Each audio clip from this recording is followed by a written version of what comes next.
हिन महिल असां मौजूदु आहियूं टालपुर वॾा 17 मंज़िल ते हिकु अहिड़ी शख़्सियत सां गॾु जिन तालीम जे मैदान में पंहिंजो पाण मल्हायो, उन सां गॾोगॾु अदब सां बि वाबस्ती रही ऐं मुख़्तलिफ़ किताब लिखिया। उन खां पोइ शहर जी तारीख़ ते हाणे हू कमु कनि पिया। अचो त हुननि सां ॻाल्हायूं था, वधीक हुननि जो छा चवणु आहे ऐं हू पंहिंजी ज़बानी ॿुधाईंदा त हुननि छा छा कुझु कयो। असां सां हिन वक़्तु गॾु आहे उस्ताद हादी बख़्श फुल। अचो त हुननि सां ॻाल्हि ॿोल कयूं। दोस्तो, तव्हांजी महिरबानी जो तव्हां 17 मंज़िल ते आया हो ऐं मूंसां कचहरीअ जे लाइ। ऐं मुंहिंजो थोरो तारीफ़ इन तरह सां करायां थो त मुंहिंजी जनम भूमि ही टालपुर वॾा आहे। मुंहिंजी पैदाइश त ओरिजिनल जेका जीअं लिखबी आहे उहा त लिखियल कान्हे, पर जेका स्कूल में उन वक़्त जे उस्तादनि जेका असांजी GR में जेका बर्थ डेट लिखी उहा 1 जनवरी 1963 ऐं उन खां पोइ असांजो नंढपण बि पंहिंजे ॻोठ टालपुर वॾा में गुज़रियो। तालीम पंहिंजे ॻोठ टालपुर वॾा में। असां जंहिं स्कूल में पढ़ियासीं उहो प्राइमरी स्कूल टालपुर वॾा। हिन वक़्तु जिथे गर्ल्स स्कूल आहे, girls middle school, in girls middle school वटि असांजा क्लास हूंदा हुआ। उहे मन ई टाइप हूंदा हुआ, 6 न ठहियल हूंदियूं मन कंधियुनि सां। उते असां पंहिंजी प्राइमरी तालीम उन स्कूल में पिराईसूं। ऐं मूंखे यादि आहे त मूंखे पहिरियों दर्जो असांजे ॻोठ जो हिकिड़ो फ़क़ीर इंसान दरवेश हुयो, उस्ताद अमीर हुसैन, उन मूंखे पहिरियों दर्जो पढ़ायो। पोइ उस्ताद फ़तह अली थेबो हुयो, उस्ताद नबी बख़्श काज़ी हुयो, उस्ताद उमेद अली फुल हुयो, उस्ताद करीम बख़्श लोहार, इन्हनि मूंखे प्राइमरी पढ़ायो। उन खां पोइ असांजी वरी मिडिल जी जेका तालीम तारीख़ हाई स्कूल न हो, मिडिल स्कूल जेका हिन वक़्तु primary school girls primary school आहे, इते मिडिल स्कूल हूंदो हो। उन वक़्तु उनजो हेडमास्टर उस्ताद लाल बख़्श खान टालपुर हुयो। उन में असां 6, 7, 8 ते पढ़ियासीं। उन में असांखे जिन उस्तादनि पढ़ायो उन में उस्ताद कलंदर बख़्श टालपुर हुयो, उस्ताद ख़ैर मोहम्मद काज़ी हुयो, उस्ताद नियाज़ हुसैन हुयो, उस्ताद रुस्तम महर हुयो, उस्ताद लाल बख़्श खान पाण हुयो। इन्हनि उस्तादनि पढ़ायो। उस्ताद अख्तर टालपुर इन्हनि पढ़ायो। पोइ 1977 में वरी हाई स्कूल ठहियो, जो असां 9, 10 वरी हिते हाई स्कूल में पढ़ियासीं। इन हाई स्कूल जो पहिरियों हेडमास्टर हुयो उस्ताद जलालुद्दीन फुकरा, उहो हेडमास्टर हुयो। शुरू में FA उस्ताद लाल बख़्श हुयो। बाक़ी उस्तादनि में उस्ताद इमदाद फुल हुयो, उस्ताद जवाहर अल्ताफ़ हुसैन सुहाग हुयो, उस्ताद अख्तर हुसैन हुयो, ॿिया उस्ताद काफ़ी हुया, उस्ताद बरकत साखाणी हुयो। इहे उस्ताद हुया जिन असांखे हुते पढ़ायो। त मुंहिंजे ख़्याल में इहो साल 1979 जो आहे जो असां हुते पंहिंजी मैट्रिक हिते पास कईसीं। पोइ वरी इंटर गंबड़ कॉलेज, उनजी बि असां पहिरीं बैच हुयासीं। 1981 में मूं इंटर जेको आहे कई। मैट्रिक खां पोइ जेका ॿी तालीम हासिलु कई उहा किथे किथे ऐं कहिड़नि कॉलेजनि कहिड़नि स्कूलनि में तव्हां जेको आहे सो हासिलु कई? 1981 में मूं इंटर कई गंबड़ कॉलेज मां। वरी मूं BSc कई सुपीरियर साइंस कॉलेज मां साल 1983 में मूं तो BSc कई। बाक़ी पोइ मूं वरी प्राइवेट MA इकोनॉमिक्स कयमि, MA सिंधी कयमि, MAd कयमि, BAd कयमि। इहे पोइ पंहिंजा प्रोफेशनल जी जेकी डिग्रियूं आहिनि उहे बि हासिलु कई थी। उहो बि डिग्री असां जेको आहे सो BSc उन कॉलेज साइड खां मूं कई। उहा उनजी एफिलिएशन जेका हुई उहा हुई सिंधी यूनिवर्सिटीअ सां। बाक़ी जेके मूं MA कयूं उहे शाह लतीफ़ यूनिवर्सिटीअ मां मूं MA कई। तालीम पूरे थियण खां पोइ तव्हां नौकिरी कॾहिं जॉइन कई? तालीम मूं 1983 में जीअं ई पूरी कई, तंहिं ज़माने में सिंध में मस्जिद स्कूलनि जो नओं हिकिड़ो जेको आहे आगाज़ शुरू थियो। मां मस्जिद स्कूल में हिते प्राइमरी उस्ताद भर्ती थियुसि। तॾहिं उनखे सॾींदा मस्जिद स्कूल टीचर। मुंहिंजी पहिरीं पोस्टिंग जेका आहे उहा ग़ुलाम हैदर मंगी, यानी टालपुर वॾा जो असांजो हिकिड़ो महलो आहे मंगियुनि जो। मूं तक़रीबन 10 साल उन में एज ए PhD जेको आहे सो मूं कमु कयो।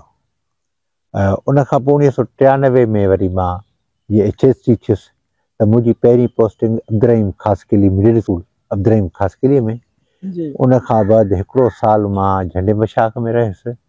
उन खां बाद मां हाई स्कूल टालपुर वॾा में आयुसि। तक़रीबन 27-28 साल वरी मां टालपुरा हाई स्कूल में जेको आहे एज़ ए HSC तौरु मूं कमु कयो। साईं, नंढपिण जो थोरो हवालो ॾियो त तव्हां तालीम सां गॾो गॾु बि तव्हांजी छा एक्टिविटी हुई ऐं छा कंदा हुओ तव्हां? ख़ुशनसीबी चइजे त मुंहिंजो जेको जनमु थियो उहो हिकु फ़क़ीर घर में थियो। मुंहिंजो बाबा फ़क़ीर नज़र अली साईं, उहे दरगाह झोक शरीफ़ सां हुनजी वापसगी हुतां जा तालिब हुया। पोइ हुननि जेका मुंहिंजी तरबियत कई त हुननि पाण सां पूरी ज़िंदगी पाण सां गॾु फ़क़ीरनि ॾे वठी वञणु, फ़क़ीरनि सां कचहरियूं कराइणु, फ़क़ीरनि जे मेलनि ते अहिड़ो माहौल मूंखे ॾिनो जो मुंहिंजी घणी जेका आहे पंहिंजी नंढपिण वारी जेका या उनजो असरु हिन वक़्तु ताईं त उहो जेको नंढपिण जो जेको मूंखे माहौल मिलियो उहो फ़क़ीराणो माहौल मिलियो। उन वक़्तु टालपुर वॾा में दरगाह ख़ुश ख़ैर मोहम्मद साईं जन जा सुजादा नशीन फ़क़ीर बाबा दुर मोहम्मद साईं जन टालपुर वॾा में रहंदा हुआ। उहे महीननि जा महीना रहंदा हुआ हिते। पोइ डेली ॾींहुं हुजे राति हुजे जेॾी महिल टाइम मिलंदो उन महिल बाबा साईं जन मूंखे वठी दुर मोहम्मद साईं जन जे कचहरियुनि में उते उन्हनि सां गॾु विहारणु, उन्हनि फ़क़ीरनि सां कचहरियूं, उहो माहौल जेको मूंखे ॾिनो, जंहिं माहौल मूंखे अॼु ताईं माना उन पंहिंजे असर में रखियो ऐं उहो अॼु ताईं जेका मुंहिंजी बाक़ी ज़िंदगी जेका गुज़री आहे उहा बि उन माहौल में उन माहौल जे असर जे करे उन फ़क़ीरनि सां गुज़रे थी पई।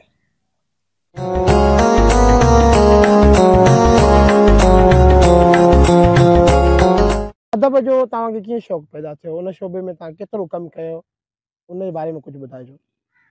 अदबी हवाले सां इहो आहे त तव्हांखे ॿुधाईंदो हलां त असांजो टालपुर वॾा जेको ॻोठु आहे न, इहो अदब में रिच रहियो आहे। पाकिस्तान ठहण खां अॻु जॾहिं अञा विरहाङो न थियो त हिते इल्मी अदबी वॾियूं कचहरियूं थींदियूं हुयूं, इवन लाइब्रेरियूं क़ाइमु हुयूं। उनखां पोइ वरी हिते जेको इहो अदबी माहौल जेको आहे असांजे टालपुर वॾा में रहियो, उन में ख़ासि तौर ते असांजे शहर जो जेको सा हैदरबश मरहूम टालपुर हुयो, उन हिते असां वटि ॻोठ में हिकिड़ो वॾो अदबी माहौल पैदा कयो ऐं उन काफ़ी पंहिंजो हल्को ठाहियो अदबी।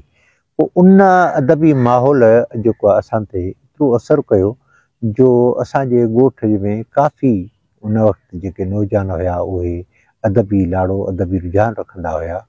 पोइ उन्हनि सां जो गॾु उथणु वेहणु असांखे उहो जो माहौल मिलियो त पोइ ज़ाहिर आहे जहिड़ो माहौल मिलंदो आहे त इंसानु उन माहौल मुताबिक़ ई पंहिंजी जेको आहे सो ज़िंदगी गुज़ारींदो आहे। पोइ उन अदबी माहौल में असां रही करे पोइ हिते अदबी संगत जो बि बुनियादु रखियोसीं। तक़रीबन इहो 1984-85 जो दौरु आहे। पोइ हिते अदबी संगत में मेंबर रहे, अदबी संगत जो सेक्रेटरी मां रहियुसि। पोइ लिखणु पढ़णु ऐं अदबी रिहाननि सां पंहिंजी सॼी ज़िंदगी गुज़री आहे। हिन वक़्तु ताईं उहो पंहिंजो अदबी माहौल रखियो अचूं पिया। तव्हां समाजी कमनि में बि मसरूफ़ अमल रहियो, उन जे बारे में कुझु ॿुधायो। समाजी तौर ते जेके नौजवान उन वक़्तु दोस्त हुयासीं, जंहिंमें मीर सोबत टालपुर हुयो, उसा अब्दुल हबीद हुयो, अब्दुल मजीद हुयो, मरहूम गुलसन हुयो, उसा मुजाहिद हुयो, कलंदर बख्श टालपुर हुयो। असां उन वक़्तु जेको 30-35 दोस्तनि जी हिकिड़ी जेका आहे हल्को हुयो, उन्हनि ॻोठ जे भलाई जे लाइ हिकिड़ो VDA तनज़ीम जेको आहे ठाही हुई। उनजे प्लेटफार्म तां असां ॻोठ में जेको आहे अखियुनि जूं कैंपूं, मेडिकल कैंपूं जेके आहिनि उहे लॻारायूंसीं। ऐं हिकिड़ो साल त अहिड़ो 2-3 साल आया जो ॻोठ में पाणी कोन हो, वाटर सप्लाई जो पाणी कोन हुयो, ख़ुश्क हो। पोइ असां अलीबर तां जेको आहे इन शाख जी मां ट्यूबवेल जो पाणी जेको आहे सो कायासीं। असां हिन ॻोठ खे अची उहो पाणी ॾिनोसीं। इहो असांजो वॾो हिकिड़ो तारीख़ी कमु हुयो। ऐं इन तलाउ जेके ठहियल आहिनि न, इहे तलाउनि जूं खातियूं कराइणु, इन जूं सफ़ाइयूं कराइणु, मतिलबु ॻोठ खे असां 2 सालनि खां पोइ इहो माना एॾो कहत हुयो उन दौर में पाणीअ जो, ऐं उहो असां पाणी अचे पोइ 3 तलाउ भरायासीं, ॻोठ खे पाणी ॾिनोसीं। इन सां मतिलबु अहिड़े क़िस्म जूं जेके बि हुयूं सरगर्मियूं उहे असांजूं सॼी संगत सां असांजूं गॾु रहियूं, उन्हनि में असांजो भरपूर हिसो वरितोसीं। उनखां पोइ असां ग़रीब मुस्तक शागिर्दनि जे लाइ बुक बैंक क़ाइमु कईसूं त उहे जेके अॻिला शागिर्द स्कूल में पढ़ी वेंदा हुआ क्लासनि जा, उहे किताब असां गॾु कंदा हुआसीं, वरी उनखे बाइंड कराए उन्हनि खे ठाहे वरी उन ग़रीब मुस्तक शागिर्दनि खे बि ॾींदा हुआसीं। इहे असांजा समाजी कम हुया। अदबी हवाले सां तव्हांजो कहिड़ो कमु हुयो, छा छा कयो तव्हां, थोरो ॿुधायो। अदबी हवाले सां मुंहिंजो घणो त कमु कोन्हे, पर मूं पंहिंजे बाबा साईं जो किताबु शाइरीअ जो मीआं नवाज़िश जे नाले सां हिकिड़ो उहो छपिरायो। ऐं उन खां अलावा ॿियो किताबु जेको हीअ आहे मीआं नवाज़िश ही किताबु जेको आहे इहो छपिरायो आहे। ऐं इन खां पोइ फ़क़ीर लुत्फ़ अली तालपुर जो शाइरीअ जो किताबु जेको आहे उहो मूं सॼो 2-3 साल उन ते मूं महिनत कई, छो त उहो तमामु पुराणो लिखियलु हुयो, 1938 जो हथ जो लिखियलु हुयो, कलमी नुस्ख़ो जेको आहे मूंखे मिलियो। पोइ उनजी लिखत तमामु अहिड़े हाल में हुई जो उन ते वॾी महिनत करणी पई। उहो मूं कंप्लीट जेको आहे उहो कंपोज़ कराए रखियो आहे, हाणे सिर्फ़ु उहो प्रेस में वेंदो, उहो कमु आहे। उन खां पोइ मुख़्तलिफ़ शख़्सियतुनि ते मुंहिंजा मक़ाला आहिनि, उहे मूं लिखिया आहिनि। ऐं उन खां सवाइ हिन वक़्तु जेको मुंहिंजो कमु आहे उहो टालपुर वॾा जी तारीख़ जेका आहे उनखे सहेड़िया पियो। उन टालपुर वॾा जी तारीख़ में जेके मूं शख़्सियतुनि जो ज़िक्र कयो आहे, उन वक़्तु उन मैखाना, फ़क़ीर, वैता, ॻाइणा, उन सभिनी जो ज़िक्र जेको आहे मां कंदो हलां थो पियो। अञा उन जा कुझु हिसा रहियल आहिनि जंहिं ते मुंहिंजो कमु हले थो। मां सम्झो 200-300 पेज हिन वक़्तु उहो मां लिखी चुको आहियां ऐं अञा उहो कमु हले थो पियो।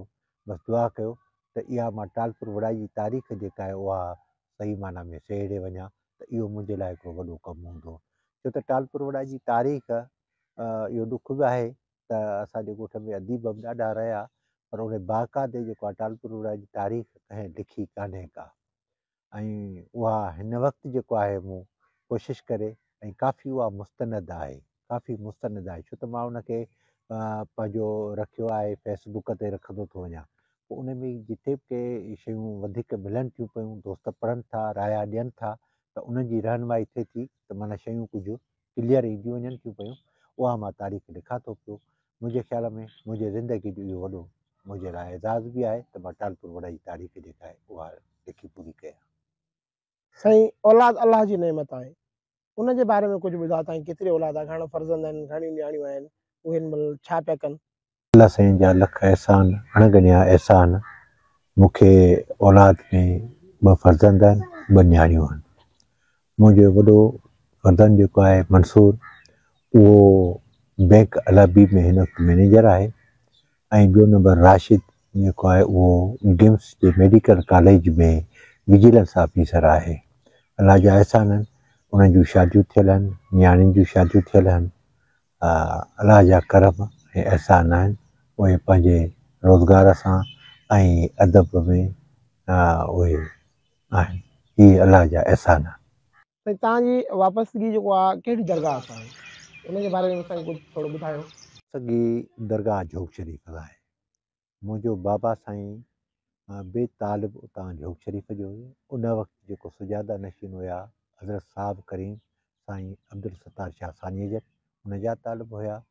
पोइ उहो माहौल जो ॾेई वियो त असांजी वाबस्तगी बि उन जी दरगाह सां, ऐं आउं तालिब आहियां हिन वक़्तु मौजूदा सुजादा नशीन हज़रत साहिब करीम सूफ़ी अताला शाह सत्तारी जन, उन्हनि जा मां तालिब आहियां। उन सां वाबस्तगी आहे, मुंहिंजी औलाद जी वाबस्तगी आहे, मुंहिंजे भाउ जी वाबस्तगी आहे, मुंहिंजा भाउ पुट सभु तालिब आहिनि। ऐं हज़रत साहिब करीम जन जी इहा इनायत थींदी आहे त उहे हिन सतारी मंज़िल ते पंहिंजा क़दम खणी ईंदा आहिनि, या असां सां नवाज़िश कंदा आहिनि, ईंदा रहंदा आहिनि। अक्सर जेको आहे उन जा ॿाहिरि महबूब साईं जन बि ख़ासि तौर ते ॾाढा वारिस साईं जन उन्हनि जी औलाद बि हिते ईंदी आहे। ऐं असीं बि दरगाह ते हर उहे ॾिहाड़ा या मेला उन जे करे उते वञूं था पिया। इहो असांजी वापसि उन दरगाह सां ई आहे। साईं, अदब सां माशाल्लाह तव्हांजो सुठो लॻाव आहे, ऐं किताबनि सां बि, त उन जे हिसाब सां तव्हां आम माण्हू जी रीडिंग जे लाइ, पढ़ाई जे लाइ, नॉलेज लाइ का लाइब्रेरी वग़ैरह क़ाइमु कई? हुनजे लाइ ज़ाहिर आहे अदबी माहौल जे करे किताब पढ़ण सां शौक़ु मुंहिंजो मुंड खां वठी रहियो आहे। उन जे करे पोइ जिथे मां किताब ॾिसंदो हुउसि किताब मां ख़रीद कंदो हुउसि। ऐं माशाल्लाह हिन वक़्तु मूं वटि किताबनि जो तमामु वॾो ज़ख़ीरो आहे जेको मुंहिंजे हिन आस्थाने ते मौजूदु आहे। तव्हांखे हुनजो दीदारु करायां थो। उत में तक़रीबन काफ़ी किताब आहिनि, ऐं मूं वटि काफ़ी दोस्त नौजवान जेके आहिनि ॻोठ जा जेके अचनि था, उहे किताब खणी वेंदा आहिनि, उहे पढ़ंदा आहिनि।